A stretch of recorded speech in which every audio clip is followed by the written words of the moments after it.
So Bernie Sanders back in the news again, sending a letter to Rob Manfred last week on Twitter. He wrote at MLB proposing to cut 42 minor league baseball clubs. This has nothing to do with what's good for baseball and everything to do with greed. It would destroy thousands of jobs and devastate local economies. I'm urging MLB Commissioner Rob Manfred to stop this proposal. In another tweet, he wrote, "This is about greed, plain and simple. Closing down minor league teams like the Vermont Lake Monsters is a disaster for baseball fans, workers, and communities across the country. I will do all I can to fight it." Now, a lot of this was planned, and some of this is spurred by COVID revenue losses. Let's keep in mind that they did not play a single minor league game last season, right? They only played 60 MLB games last year plus the playoffs. So they did not play a minor league game, the minor league season last year. And the minor league season this year is likely to be short, and it is likely to be very, very abrupt. And probably I would see it getting shut down at various points. It's baseball is a very interesting and unique sport in the way that it's run. It's very arcane, it's very old fashioned, and this is a plan that the league is pitched to streamline, right? We don't need these teams, they don't make money, people don't go to these games, and it's heartbreaking as a baseball fan, honestly, to see this. Because I grew up taking trips to the Lakewood Blue Claws, the Trenton Thunder.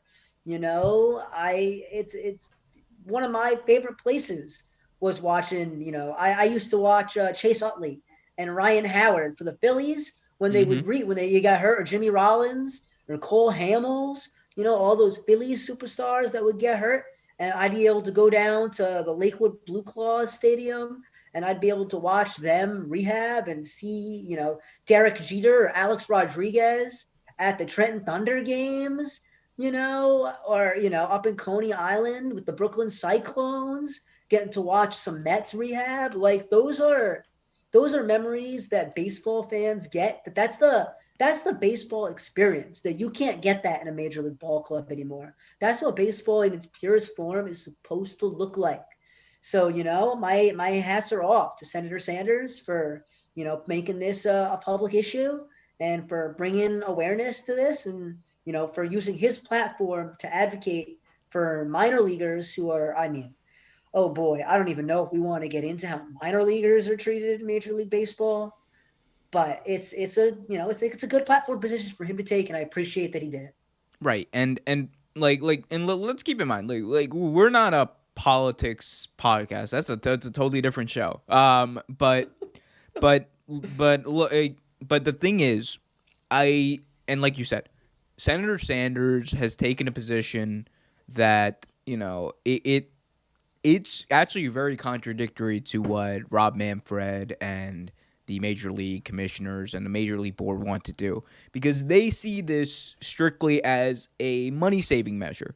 Let's be honest, are they doing it for the well being of the players and the well being of people?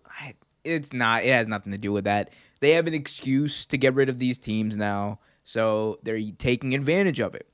But they're doing it without looking at the long-term implications of not just on those communities, because a lot of those communities, like they love their minor league team. Like the Bowie Bay Sox are way more popular than the Orioles right now in the Maryland area, right?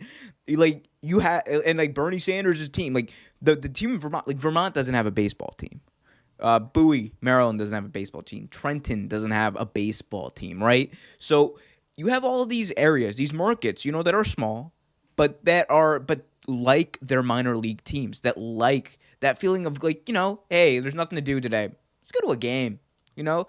And like for Vermont, especially, and he's coming from this strictly from he's representing his state. And I think that's good in this respect, right? He is coming at it like this is something that affects my state, because a lot of jobs in his state, a lot of jobs in that region of Vermont depend on that stadium running, whether it be people working at the stadium, whether it be people working for the team, whether it be people working at concessions, et cetera, et cetera. There's communities that depend on like those types of resources and those types of things to bring people in and create jobs.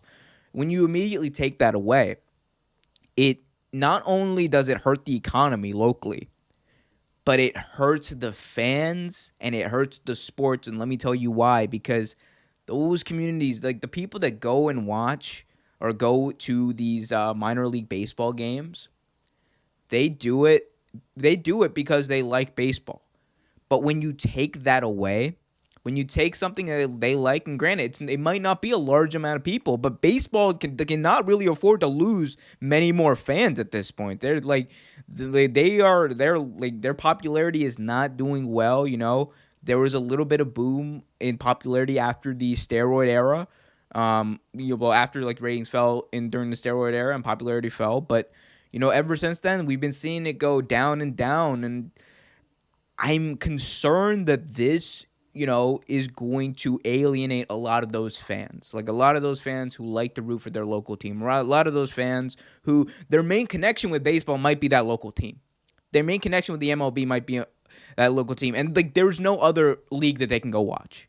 Like MLB has a monopoly on minor leagues. MLB had a monopoly on everything because they owned everything. And they shut like 42 teams down. It's just not a good look for them. And look, you can look at it, oh, well, it's a cost-saving measure. But to an extent, if you're the MLB, right, and you want to build yourself as the brand of baseball, not just Major League Baseball, you are baseball in America, right? That's what you are. It would behoove you to go out of your way, spend some money, right? $1 billion company, spend some money, like expand the brand. That's what, like, and I talk about wrestling a lot, right? WWE for a long time had a monopoly on professional wrestling. They literally bought up every single promotion, and like there were a lot of promotions they bought up, and they kept them going. They branched out and they started doing stuff in England. They started doing stuff in Japan. They started doing stuff now in India, like they're in Australia. They're branching out, and like it's they're not making a lot of money on these endeavors, but they're doing it because it helped builds up the brand of the WWE. And if baseball, they already have these avenues to go to in the minor leagues. I think that, this is not a good move for them strategically. I think business-wise, okay, you want to shut them down for a year? I understand that because like the risks might not outweigh the benefits at that point.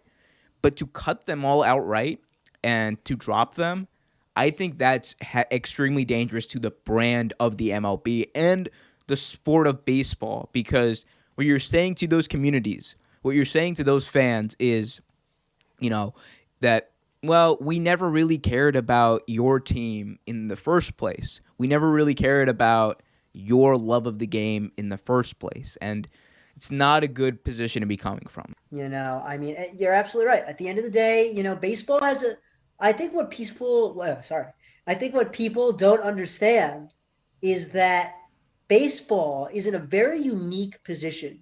No, we want to talk about the popularity of football and basketball, but football and basketball can't hold up.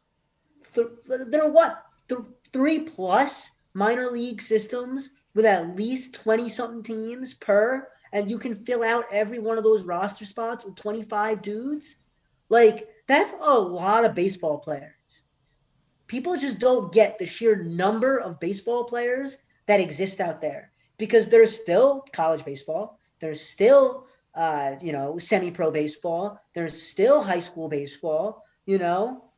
Baseball could really benefiting in its minor league system to make baseball more attractive to go into, because it's a big bet.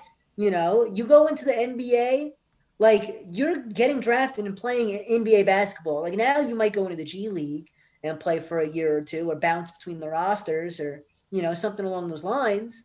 But in Major League Baseball, you're waiting 2, 3, 4, 5, 6 years before you sniff a Major League roster, and the chances of you getting there, even after getting drafted, are still almost zero. Thanks for watching this video from Real Take Sports Talk. Remember to like, share, subscribe, hit that notification bell so you get notified whenever a new video is released. Also, remember to check out our live show every single Thursday at 8 p.m. right here on the YouTube channel. And remember, keep it real.